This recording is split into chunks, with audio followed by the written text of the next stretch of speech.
Hello student, स्वागत है आप सभी का आज के सेशन में। कैसे हैं आप सभी लोग? चलिए बच्चे स्टार्ट करते हैं आज के सेशन को। सबसे पहले जो न्यूज़ है हमारी, ये कैबिनेट के एक डिसीजन से रिलेटेड है। अभी हमारी जो केंद्रीय कैबिनेट है उनके द्वारा एक डिसीजन लिया गया है। इन्होंने लगभग 3706 करोड़ रुपए वाला HCL फॉक्सकॉन चिप प्लांट को मंजूरी दे दी है। अब ये जो चिप प्लांट है इसकी खासियत क्या है, तो ये एक सेमीकंडक्टर प्लांट है। ठीक है, याद रखना बच्चे, सेमीकंडक्टर प्लांट है। इससे पहले जो है फॉक्सकॉन ने पहले भी जो है आपका वेदांता के साथ में मिलकर के इस तरीके का प्लांट लगाने की कोशिश की थी, लेकिन वो कोलैप्स हो गया था। ठीक है, तो अब फॉक्सकॉन का जो है दूसरा इस तरीके का प्लांट जो है वो मंजूरी दी गई है सेंट्रल गवर्नमेंट के द्वारा। ठीक है, ये आपको याद रखना है। इसके बारे में क्या क्या चीजें आपको याद रखनी है, तो एक तो भारत का जो सेमीकंडक्टर मिशन है इसके तहत जो है इसको मंजूरी दी गई है। दूसरा क्या है कि जो फैसिलिटी बनाई जाएगी ये कहां पे बनाई जाएगी, यूपी उत्तर प्रदेश के जेवार में जो है आपका ये प्लांट बनाया जाएगा।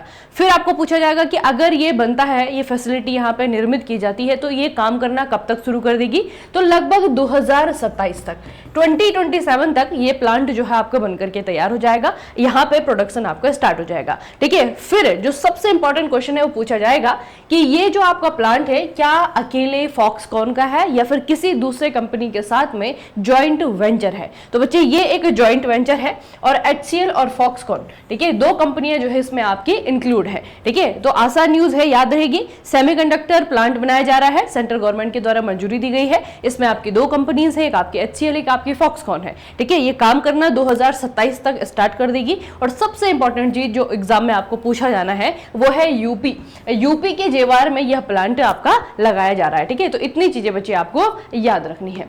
अगली जो आपकी न्यूज है, उस न्यूज को पढ़ने से पहले उसका स्टैटिक पोर्शन जानते हैं। ठीक है, आपको पता है बच्चे कि हमारे देश में या फिर कहीं पे भी आज जो पेट्रोल है या फिर इस तरीके का जो कन्वेंशनल फ्यूल है वो कितना ज्यादा जो है आपका हार्मफुल है हमारे इन्वायरमेंट के लिए। ठीक है, इन्वायरमेंट को उसके जो हार्म है या फिर उसके जो हानिकारक प्रभाव हैं उनको कम करने के लिए भारत सरकार क्या कर रही है, नेशनल हाइड्रोजन मिशन चला रही है, जिसमें कि आपका हाइड्रोजन को एज अ फ्यूल इस्तेमाल करने के लिए हाइड्रोजन को डेवलप किया जा रहा है। ठीक है, और दूसरा जो आपका तरीका है वो है बायोफ्यूल्स। ठीक है, तो जो बायोफ्यूल्स है उनका निर्माण को जो है आपका सरकार क्या कर रही है, पुश कर रही है, उसके निर्माण को समर्थन कर रही है। ठीक है, तो बायोफ्यूल के बारे में जो भारत सरकार का प्रोग्राम है उसे थोड़ा सा हम देखते हैं। इथेनॉल ब्लेंडेड पेट्रोल प्रोग्राम इसे कहा जाता है। ठीक है, याद रखना बच्चे, ये जो प्रोग्राम है इसके तहत क्या किया जाना है, ये ministry of petroleum and natural gas के द्वारा शुरू किया गया था। और इनके द्वारा जो इस प्रोग्राम में उद्देश्य रखा गया है वो ये है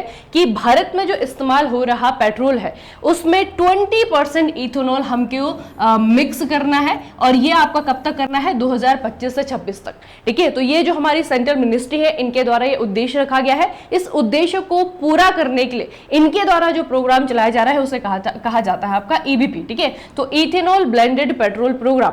अब ये जो आपके बायोफ्यूल हैं वो आपके दो जनरेशन वाले होते हैं। ठीक है, जो पहले बच्चे हमने बायोफ्यूल बनाना स्टार्ट किए भारत में उन्हें कहा जाता है आपका first generation biofuel, 1G biofuel. ये जो 1G बायोफ्यूल है ये क्या है, ये वो बायोफ्यूल है जो कि खाने की चीजों से बनी है, जैसे कि शुगर कैन से इन्हें बनाया गया है, जैसे कि मक्के से बनाया गया है, जैसे कि राइस से बनाया गया है। ठीक है, तो जो खाने की चीजों से जो आपका बायोफ्यूल बना है उसे आपको क्या कहा जाएगा, उसे फर्स्ट जनरेशन बायोफ्यूल कहा जाएगा।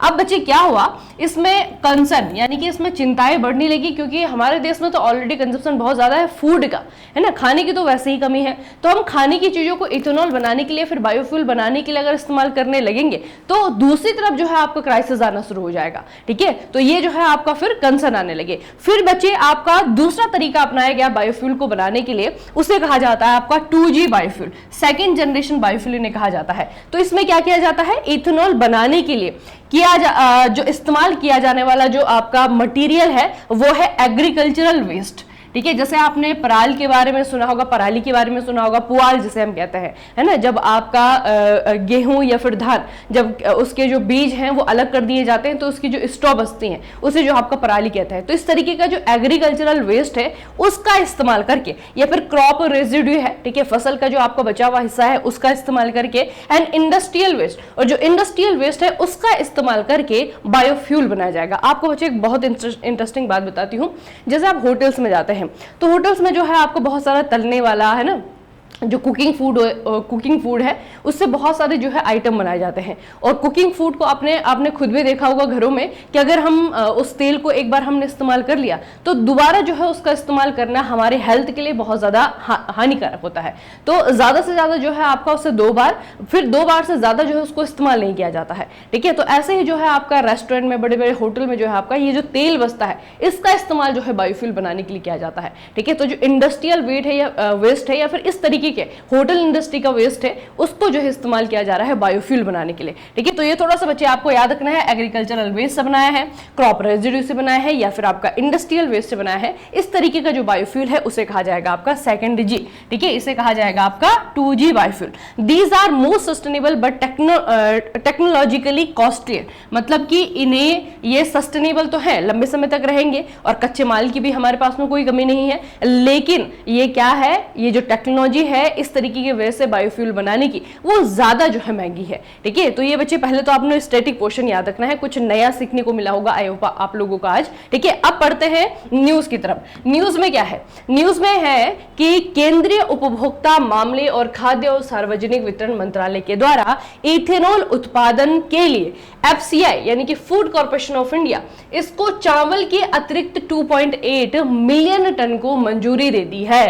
ठीक है, समझ रहे हैं बच्चे? फूड कॉर्पोरेशन ऑफ इंडिया को चावल के अतिरिक्त उत्पादन के लिए, किस चीज के लिए? मतलब जो चावल है, ऑब्वियसली बात है कि जो चावल है ये जाएगा आपका इथेनॉल प्रोड्यूस करने के लिए। ठीक है, और ये चावल जो है इसकी मात्रा कितनी है ये जो है आपको एग्जाम में पूछा जा सकता है। तो 2025-26 का साल है। ठीक है, सेंट्रल गवर्नमेंट के द्वारा 2.8 मिलियन टन चावल को इथेनॉल बनाने के लिए मंजूरी दे दी है। ठीक है, और ये चावल किसके पास होगा? ऑब्वियसली बात है फूड कॉर्पोरेशन ऑफ इंडिया के पास होगा। ठीक है, अब ऐसा किया क्यों जा रहा है, इससे फायदा क्या होगा? तो जैसे आप लोगों ने पढ़ा कि हमने 2025-26 तक जो हमारे देश में पेट्रोल इस्तेमाल किया जा रहा है उसमें 20% इथेनॉल ब्लेंडिंग का हमने एक उद्देश्य रखा हुआ है। अब इस उद्देश्य को पूरा करने के लिए इथेनॉल तो होना चाहिए ना, तो इस उद्देश्य को पूरा करने के लिए फिर जो प्रोग्राम इसको सक्सेसफुल करने के लिए सरकार ये कर रही है, इससे इथेनॉल मिश्रित पेट्रोल EBP कार्यक्रम के तहत इथेनॉल के लिए आवंटित कुल चावल 5.2 मिलियन टन हो गया है। ठीक है, तो इससे पहले जो आपका जितना भी था उसको अगर आप एड ऑन करेंगे 2.8 को, तो अभी जो है टोटल जो राइस इस्तेमाल किया जा रहा है हमारे देश में इथेनॉल बनाने के लिए वो है आपका 5.2 मिलियन टन। ठीक है, हालांकि यह डिसीजन भारत के 2025-26 तक 20% इथेनॉल मिश्रण के लक्ष्य के अनुरूप है, लेकिन इसने खाद्य सुरक्षा और ईंधन के लिए खाद्यान्नों के नैतिक उपयोग की बहस को फिर से हवा दे दी है ना। जैसे हमने पढ़ा था कंसर्न है ना कि हमारे देश में खाने के लिए तो नहीं है भोजन, लेकिन हम उससे इथेनॉल बना रहे हैं। ठीक है, तो कहीं ना कहीं जो है आपका इसीलिए गवर्नमेंट का जो ये डिसीजन है ये जो है आपका कंट्रोवर्सी में है, या फिर कह सकते हैं कि चर्चा का विषय बना हुआ है। ठीक है, तो ये थोड़ा सा आपको याद रखना बच्चे कि इतना चावल कितना है, 5.2 मिलियन टन जो है आपका चावल ये इस्तेमाल किया जा रहा है इथेनॉल को बनाने के लिए, ताकि हम उसे जो है इथेनॉल को पेट्रोल में ब्लेंड कर सकें और उससे हमारी जो पेट्रोल की क्वालिटी है, गुणवत्ता है, वो थोड़ी सी अच्छी हो सके, है ना। अगली न्यूज बच्चे आपका ये हमारे एक पड़ोसी देश से रिलेटेड है। पहले पड़ोसी देश के बारे में जानते हैं। तो भारत की उत्तरी सीमा में एक छोटा सा देश है, एक लैंड लॉक कंट्री है। ठीक है, ये दक्षिण की तरफ से भारत और थोड़ा सा पश्चिम तरफ से और थोड़ा सा आपका पूर्व की तरफ से, 3 तरफ से जो है आपका भारत से घिरा हुआ है। इस देश के नाम है भूटान। इसकी जो कैपिटल है ये है थिम्पू। ठीक है, इतना जो है आपको याद रखना है पहले तो। बाकी बच्चे कुछ रिवर्स हैं जो कि भूटान से निकलती हैं भारत की तरफ, जैसे आपकी मानस है, बहुत फेमस रिवर है मानस, ये भूटान से निकलती है और ये आपका भारतीय राज्य असम में आती है। फिर तीसरी जो बात आपको इसके बारे में याद रखनी है वो है कि भूटान कितने भारतीय राज्यों के साथ में अपनी सीमा शेयर करता है। ठीक है, कितने इंडियन स्टेट ऐसे हैं जो कि भूटान के साथ में अपनी बाउंड्री शेयर कर रहे हैं? तो ये 4 स्टेट हैं। कौन कौन से? इधर की तरफ देखेंगे आप तो ये है आपका सिक्किम। ठीक है, यानी कि आपका पश्चिम की तरफ। आप पश्चिम दक्षिण की तरफ देखेंगे तो वहां पे आपको मिलेगा वेस्ट बंगाल, नंबर 2। फिर कंप्लीट साउथ की तरफ अगर देखेंगे तो यहां पे मिलेगा आपको आसाम। ठीक है, नंबर 3। फिर आपका जो पूरब की तरफ स्टेट है जो कि इसके साथ में बाउंड्री बना रहा है वो है आपका अरुणाचल प्रदेश, ये हो गया आपका नंबर 4। इसका मतलब 4 भारतीय राज्य ऐसे हैं जो कि भूटान के साथ में अपनी बाउंड्री शेयर करते हैं। ठीक है, ये हो गई आपकी बेसिक इंफॉर्मेशन। अब भूटान ने ऐसा क्या किया है कि हम उसके बारे में पढ़ रहे हैं? तो इनके द्वारा बच्चे एक डिसीजन लिया गया है। इन्होंने क्या किया है, भूटान ने अपनी राष्ट्रीय पर्यटन नीति में क्रिप्टो भुगतान प्रणाली को आधिकारिक रूप से शामिल कर दिया है और ऐसा करने वाला ये पहला देश बन गया है। ठीक है, यानी कि जो टूरिस्ट, अगर आप टूरिस्ट बनकर के भूटान में जाते हैं तो अगर आपके पास में क्रिप्टो करेंसी है यानी कि डिजिटल करेंसी है तो आप उस पर भुगतान कर सकते हैं। ठीक है, मतलब वो जो पैसे वाली करेंसी है, नोट वाली, उसका होना आवश्यक नहीं है। भूटान में इस नियम को इंप्लीमेंट कर दिया गया है और इस नियम को इंप्लीमेंट करने वाला भूटान दुनिया का पहला देश है। ठीक है, तो ये अच्छी न्यूज है। ठीक है, मतलब इंटरेस्टिंग न्यूज है, इसे थोड़ा सा याद रखना है बच्चे। तो इससे ऑब्वियस सी बात है कि भूटान में जो डिजिटलाइजेशन है, डिजिटल भुगतान है, वो आपका थोड़ा सा बढ़ेगा। ठीक है, जो पर्यटन और वित्तीय सेवाओं में नवाचार बढ़ावा इसमें मिलेगा। ठीक है, तो भूटान अपने यहाँ के लोगों के लिए भी, और दूसरा जो पर्यटन है, ऑब्वियस सी बात है बच्चे कि जो पर्यटक है उनके पास में इस तरीके के अगर ऑप्शन है, उनके पास में अगर बहुत सारे ऑप्शन रहेंगे तो वो जो है आपका उस कंट्री को ज्यादा अप्रोच करते हैं। ठीक है, तो ये जो है आपका भूटान का जो पर्यटन नीति है उसके तहत लिया गया डिसीजन है, आपको याद रखना है। ठीक है, क्रिप्टो करेंसी का मतलब क्या है, डिजिटल करेंसी। ठीक है, डिजिटल करेंसी जिसका कि फिजिकल फॉर्म में कोई एग्जिस्टेंस नहीं होता है, जो सिर्फ आपका डिजिटल फॉर्म में होता है। ठीक है, अगली न्यूज में आपको क्या याद रखना है, बस एक सेंटर का नाम याद रखना है। अभी रिसेंटली हमारे जो केंद्रीय आवासन और शहरी कार्यक्रम के मंत्री जी हैं मनोहर लाल खट्टर, इनके द्वारा भारत बौद्ध केंद्र का उद्घाटन किया गया है और ये उद्घाटन इन्होंने किया है नई दिल्ली में। सिर्फ इतना याद रखना है आपको। ठीक है, ये केंद्र जो है आपका नई दिल्ली में बनाया गया है और इसका नाम क्या है, भारत बौद्ध केंद्र। तो बेसिकली बच्चे इंडिया का जो कल्चर है उसको रिप्रेजेंट करने के लिए जो है आपका सेंटर बनाया गया है। इसमें आपका कल्चरल चीजें हैं वो भी यहाँ पे हैं। ठीक है, हमारे हेरिटेज को जो है आपको दिखाने वाली चीजें हैं। उसके अलावा जो है यहाँ पे बहुत सारी बुक्स भी हैं जो कि भारत के संस्कृति को दिखाती हैं या फिर भारत की संस्कृति के बारे में लिखी गई है। ठीक है, तो ये आपको याद रखना है, भारत बौद्ध केंद्र। अगली जो आपकी न्यूज है, आ जाइए फिर से अडानी ग्रुप। अडानी ग्रुप ने क्या किया है, अब देखने बच्चे आप 2025 में है तो 2025 लास्ट में या फिर 2026 स्टार्टिंग में जो है आपको हाइड्रोजन ट्रेन देखने को मिल जाएगी। ठीक है, भारत में। ठीक है, क्योंकि हाइड्रोजन से बनने वाला लगभग हर व्हीकल जो है भारत ने तैयार कर लिया है। ठीक है, इससे पहले जो है आपकी बसें हो गई, आपके ट्रक हो गए। ठीक है, सॉरी, आपका जो है ट्रैक्टर बना था। ठीक है, अभी जो है बच्चे हाइड्रोजन से चलने वाला एक ट्रक बन गया है। हालांकि अभी आपका मिनी ट्रक है और ये किसके द्वारा लॉन्च किया गया है, अडानी के द्वारा लॉन्च किया गया है। ठीक है, याद रखना, ये अडानी समूह के द्वारा छत्तीसगढ़ में स्थित गारे पलमा थर्ड खदान में खनन कार्य के लिए भारत का पहला हाइड्रोजन संचालित ट्रक लॉन्च किया गया है। इस ट्रक की जो क्षमता है 40 टन तक भार वहन करने की क्षमता रखता है और एक बार हाइड्रोजन भरने पर लगभग 200 किलोमीटर की दूरी तय कर सकता है। यह पहल भारत के राष्ट्रीय हाइड्रोजन मिशन और शून्य कार्बन उत्सर्जन के लक्ष्य की दिशा में महत्वपूर्ण कदम है ना। तो ऑलरेडी जो है मैंने आपको स्टार्टिंग में बताया था कि पेट्रोल का सब्स्टिट्यूट ढूंढने के लिए जो है गवर्नमेंट बहुत सारी स्कीम पे काम कर रही है, बहुत सारी योजनाओं पे काम कर रही है। उसमें से आपका नेशनल ग्रीन हाइड्रोजन मिशन भी है। ठीक है, और आपका जो बायोफ्यूल वाला मिशन मैंने आपको बताया था वो भी जो है गवर्नमेंट ऑफ इंडिया का है। ठीक है, तो ये जो बच्चे आपकी जो ईंधन है, जो फ्यूल हम लोग इस्तेमाल कर रहे हैं, उसको थोड़ा सा इको फ्रेंडली बनाने के लिए, ठीक है, थोड़ा सा पॉकेट फ्रेंडली बनाने के लिए और थोड़ा सा फ्यूचरिस्टिक सस्टेनेबल बनाने के लिए जो है ये प्रयास किए जा रहे हैं गवर्नमेंट ऑफ इंडिया के द्वारा। ठीक है, तो ये थोड़ा सा आपको याद रखना है कि अडानी समूह के द्वारा किया गया है। अडानी समूह ने इस परियोजना में अशोक लेलैंड और अन्य भारतीय अंतरराष्ट्रीय ऊर्जा प्रौद्योगिकी कंपनियों के साथ में साझेदारी की है। अब बहुत सारी कंपनीज हैं जिनके साथ में मिलकर के ये बनाया गया है, लेकिन आपको एक कंपनी का नाम याद रखना है, ये है आपका अशोक लेलैंड। ठीक है, तो अडानी ग्रुप प्लस आपका अशोक लेलैंड दोनों ने मिलकर के भारत का पहला मिनी ट्रक बनाया है। लेकिन कैसा ट्रक है, इसकी खासियत है कि ये हाइड्रोजन फ्यूल पे काम करता है। ठीक है, चलिए अगली न्यूज जो हमारी पढ़नी हमने, ये भी बहुत ही छोटी सी न्यूज है बच्चे। यहाँ पे हमने पढ़ना है कि जो दिल्ली असेंबली है, दिल्ली विधानसभा, अब दिल्ली जो है आपका एक यूनियन टेरिटरी है। ठीक है, लेकिन ऐसा यूनियन टेरिटरी है जिसके पास अपनी विधानसभा है। ठीक है, तो अपनी विधानसभा होने वाली जो यूनियन टेरिटरी है उसमें आपका जम्मू कश्मीर आता है, उसमें आपका पुदुचेरी आता है, उसमें आपका दिल्ली आता है। तो दिल्ली की जो विधानसभा, ये हमारे देश की पहली ऐसी ऐसी विधानसभा होने वाली है जो कि पूरी तरीके से सोलर एनर्जी से चलती है। ठीक है, सौर ऊर्जा से संचालित होगी, पहली ऐसी विधानसभा बनने वाली है। यहाँ पे जो उपराज्यपाल हैं अभी रिसेंटली, इनका नाम है मिस्टर वी के सक्सेना, मुख्यमंत्री रेखा गुप्ता और विधानसभा अध्यक्ष विजेंद्र गुप्ता।